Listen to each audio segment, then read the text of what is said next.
I will discuss the causes and consequences of the engendered conflict on the home front, as well as the problems related to African American civil rights, ethnic Mexican agricultural workers, and the Jewish refugee crisis. I will also determine whether the conflicts were or were not related to World War II.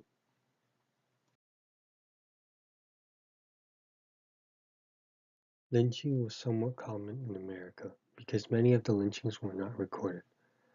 Many supporters of the anti-lynching bill were turned down by the fact that there were barely any lynchings occurring every year. Only 2 to 5 lynchings occurred every year.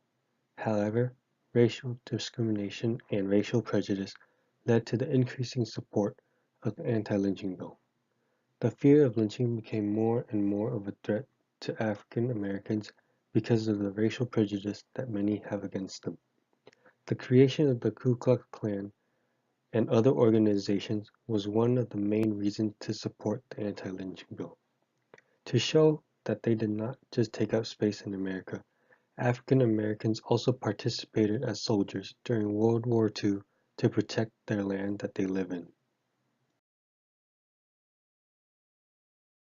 Lynching was related to World War II because it led to the fact that African Americans volunteered to fight for the land that they currently live in. Shortages of American troops caused many African Americans to volunteer as soldiers. Driving back the forces of aggression was the primary goal to win the war, and the ones that were out there fighting the most were African Americans.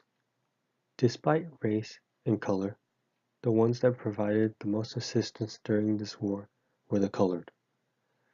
The war for America and those that are doing everything that they can to win the war should not be discriminated, even though they are patients with whites in a hospital. The ethnic Mexican agricultural workers faced a situation similar to the African Americans, where most of the population was illiterate.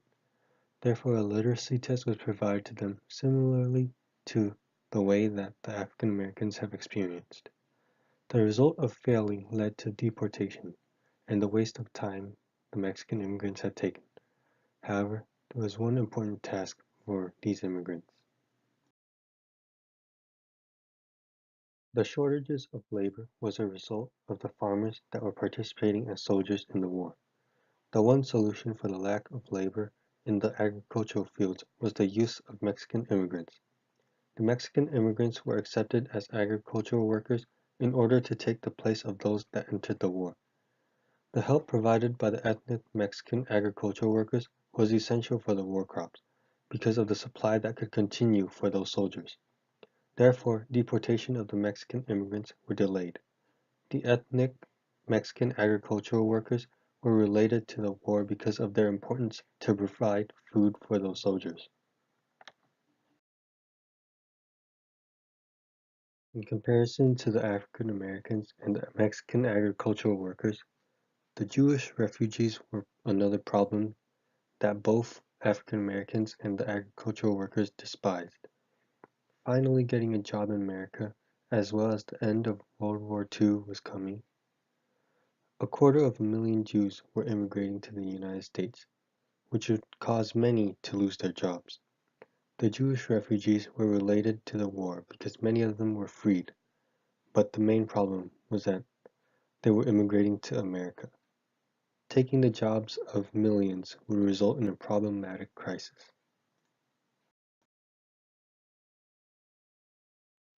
As the Jews were despised, they would not be accepted anywhere in America. Consequently, there was another cruel solution for the immigration of the Jews. The prevention of the Jewish refugees from arriving to America was suggested to stop the immigration at Palestine, the Jews' homeland.